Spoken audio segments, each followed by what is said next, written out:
Okay, so here we're with Bryan from XM Studios, and we thought, okay, we'll ask him what's STGCC 2018 all about when it comes to XM. First of all, congratulations on your baby boy. Thank you very much. Yeah. So XM revealed the Batman villains diorama today. Yes. Can you tell us more about it? Well, yeah. The Batman Sanity diorama is a project that we collaborated with David Finch. He's a very well-known Batman artist, right? So he came out with this crazy idea of putting all the popular Batman villains into one scene, and it's an art piece because it's not about some mindless action. It's about a metaphor of Batman's mental strength. So this piece is called Sanity because it's all about Batman's mind and strength. It's an absolute crazy concept, and David Finch, I think he's really happy about how we managed to kind of pull it off. So today's review, I think he's really happy, and a lot of people are talking about it. So I think we're very happy and excited about it as well. Yeah. Okay. What made you decide to go into the 1/6 scale with DC, first of all? Right. I'm just going to speak here. I think the mic is here, right? Okay. So, well, the 1/6 is because, in our opinion, the quarter scale premium format kind of size has always been the norm and the standard for a lot of collectors. Yeah.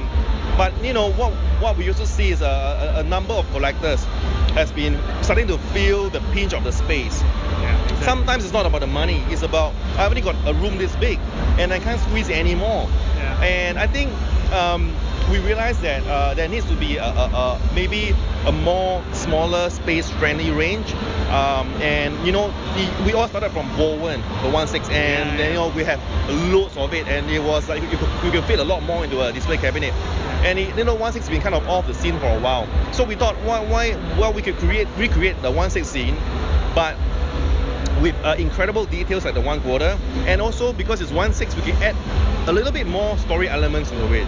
So like if you see our Iron Man, my Aquaman, the Aquaman on the seahorse, if I did it on a 1/4 scale, it would be humongous. Yeah. So in 1/6, it's still manageable. It fits into most display cases. Got a lot of detail on it as well. And there's a lot of details, there are fishes, and there's all this thing. So we wanted to do a 1/6 range for people who wanted a more affordable collectible as well as more space friendly. And I think in the future this might be a good way for collectors to balance off their big versions and the small versions. How about working with LBS on the 1/7 scale, right? Yes, 1/7 and 1/3. Okay. So LBS, Legendary Beast Studios, they are based in the Philippines. We think they do pretty good work, and we partner with them in terms of XM helps with the QC and follow up on the production. But creative stuff, we collaborated, and LBS kind of leading it. So 1/3 scale you see today, you know, is from the LBS team. So 1/3 scale, it's Captain America, but they got a few more coming up. But I think right now it's more about the 1/7 scale as well. The 1/7 scale is kind of similar to what we do with the DDC. So they got a lot more effects, and the figurines are kept a little bit smaller. Dynamic. More dynamic. I think a Juggernaut bashing through the wall, you can't really do that in a 1/4 scale. I mean, it'll be too big. So yeah, I think it's really cool. Yeah. Okay. Can you tell us more about the alien statue in collaboration with Nareen, right? Yeah, Nareen is like one of the legends when it comes to sculpting predators and aliens. So for this range, we actually don't control him that much. It's really up to him. We wanted his very original creativity, so he did everything. What we did provide him was the concept. We did tell him how we wanted the pose, but he did all the detailing, everything himself, and he's been absolute beast. So you saw the alien. I mean, there's just crazy, awesome details. So even the paint is done by his team as well, right? So entirely by his team. Kind of entirely. In a way, concept comes from XM. He does the sculpt and the paint, but the final paint, XM will take over and kind of tweak it to make sure that the factory can reproduce it. Okay. So by concept you meant the concept art? The concept art, the pose, everything is kind of from the XM side. Okay. Yeah, but the sculpt itself, the detailing is all up to Nareen's team. Super. Yeah. Okay, so we've constantly seen spectacular work from XM with regard to comic book likenesses. Are you going to tackle movie likenesses as well in the future? Are you thinking of getting into movie collectibles as well? I think we are more we're more comfortable with the comics at the moment because I think we grew up about reading comics. And even though the movies are really popular now, I think there's so many more comics characters that we haven't even finished yet. Yeah, you know, there's so many. Like look at our Star-Lord, the comics version, so different from the movie version. And I think even if we are interested in going movie, we might have a lot of ground to cover before we get to the movie stage. Yeah, okay. And could you tell us some of the challenges you face while making a statue from an engineering and problem-solving perspective? Right. So a lot of the statues initial, I guess the challenges would be the engineering portion in terms of whether it stands and lean over time, where's the weightage, the balancing of the materials, when we ship it and we pack it, which parts are very easily breakable. So we gotta kind of decide the different materials used. Sometimes it could be here, it could be polyresin, and then you know the hair could be PVC. So and we do a lot of drop tests with the box. So I think that part actually takes a lot more time than a lot of people know. Not so much the actual concept and the sculpting. A lot of the collectors don't even know what all goes into the collectibles, right? The whole process. So we were hoping like we could get some awareness out there about these pieces being even more complicated than they look. Yeah, and I think we're gonna do something. I guess in the near future where we'll kind of have a story of how our products are made from scratch, That'll be awesome. Including the engineering and what it entails. I think it will give people a lot more appreciation in terms of the back end, how it works. Because engineering is not just about inserting a metal rod into the statue, it's about where do you dissect the figure, how do you hide the seams, and when you cast it, there are textures, how do you do it in a way whereby the textures are not affected. I mean, these are all very production heavy technical details, but it's hard to cover over the conversation, but but one day we will reveal all the secrets. So you guys at XM always keep in touch with the fans, you take their opinions on regular intervals.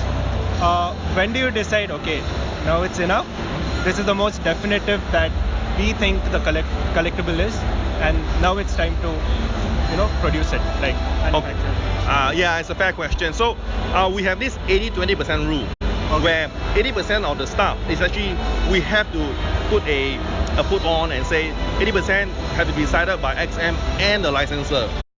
Because ultimately the licensor decides whether it's approved or not. And we leave 20% of the feedback from the end consumer. Because if we let it be the other way around, we'll never finish the project because everybody's got a different view. So we have this rough rule. We kind of complete about 80% of the work and we leave 20% of the feedback to customers, and what we can fit in, what we can get the licensor to approve, we do it. If it's a bit too hard to get it approved, then we have to skip it sometimes. But we will never do 100% just XM and licensor. We will always have a fraction that we leave for feedback from collectors. Super.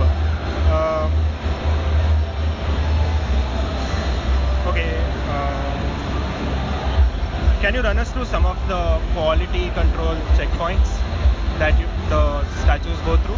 Like once they're in the factory, right? You guys have a prototype and you have a prototype painted finish, but when you finally go to the factory and they manage to get it exactly like the prototype, what are the quality checks? What all do you have constant visits, right, on a regular basis? What is all that like? Just for the awareness for the collectors. Sure. Okay, so quality control is a very important part of the XM production cycle, and it will be difficult or impossible to cover all that in a conversation. But in short, what we do is we have a 4-step QC process.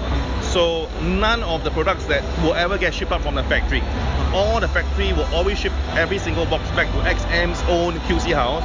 So every individual box will be opened up, rechecked for 4 steps before we pack it back and say it's good enough for collectors. So it's quite we go through at least 2 rounds of external QC before we ship something to a customer. So most competitors provide alternate heads, and you guys have gone ahead and you give like alternate bodies now, like the torso after the torso. So how did that decision come up? Like, well, not every piece has an alternate body, no. But generally we only put it in if we feel that it makes an impact in the way you display the statue, so it really tells a different story. So like the Iron Man Mark 7, we wanted, we couldn't decide whether we wanted to show a pose of him standing or flying in mid-air flight, so decided to show both, and that's how we come up with the idea of changing the bodies. Good. Um, yeah, so XM pieces can be, they all are like really majestic and spectacular, but they are also heavy, right? So what are you doing to make things a little easier on the weighing side, or weight side of things, Right. so that collectors don't have to worry about the shipping side and pay a lot more? Right. I'm sure you guys think about it every day. Yeah. So what are some of the things you've done to make that simpler on the end customer? So if you notice, when we started in the business like 3 years ago, we kind of made an impact in the industry because our bases were really large and there's a lot of story. But if you look at our more recent pieces, we kind of scaled down the base where it's more light, easier to pack and more compact. Because we realize as we grow out of Singapore and Southeast Asia, shipping becomes increasingly important for overseas customers. Yeah. So the only way to do that is to make sure that our packaging and the size of the base is more compact so that we don't increase unnecessary shipping. So it's becoming more creative challenge because we got to kind of cram more creative storytelling into a smaller base, but it's doable, and that's what we've been doing. Yeah, like the 1/6 scale by themselves, right? The DC line. There's so much storytelling happening in the base, Yeah. and I mean you've been doing it on 1/4, and like you just said now, wrapping it up even in that short space, right? You guys Yeah. are doing it, so Yeah. marvelous job. What would the expected weight of the 1/6 scale DC line be like? Expected weight. Well, I don't actually have the weight right now because everything is still very new in development. But I would say it might be 2 kilograms, 3 kilograms is a lot more lighter than a typical 1/4 scale that XM has. A typical XM can be 8 to 10 kilos or even 20 kilos. Yeah. But I think the 1/6 might be just 2, or 3 max. So it's very manageable. Okay, super. So do you want to talk about the payment plans that XM has towards pre-ordering these, or you have the made to order as well? Can you shine some light on that one more time? Like Right. a few customers know about it, but I don't think everyone does. So Okay. can you shine some light on that? Okay, so for payment modes, we at the moment have just one type, two types, where you pay a deposit and then you pay a balance. And then we have one which is a full payment. If you pay full payment, you get 10% off the price, which can be substantial savings. For example, you're buying the David Finch Batman, that's about 3,500. So you are saving almost like $400 of it if you Singapore dollars if you do full payment. But we're also negotiating with some of the payment providers to go with the installment plans, and hopefully that works because I know a lot of people want that. Yeah. In terms of MTO, there's so much to cover. I would recommend you guys go to our website. We just published a full article about MTO yesterday. Wow. And it's very informative. It tells you all about MTO, how it works and why it works. So it's on our website under the news section, so give it a read. Super. Yeah. And okay, any message for the Indian collector community? So to our India collector community, first of all, we are sorry that we haven't been paying you guys a lot of attention. We've been very much based in Singapore, Southeast Asia. But as we start to grow bigger and get more licenses to go out of Singapore and Southeast Asia, we definitely will want to give Indian collectors, bring our products to the Indian community because everybody loves superheroes. Everybody feels excited about it. So we want to bring it everywhere, and India is one of the places that we want to be there one day. And through the help of you guys, thank you so much. Thank you so much. Thank you so much for your time. Yeah. All right. Good. So that's it. STGCC 2018 XM. Yeah.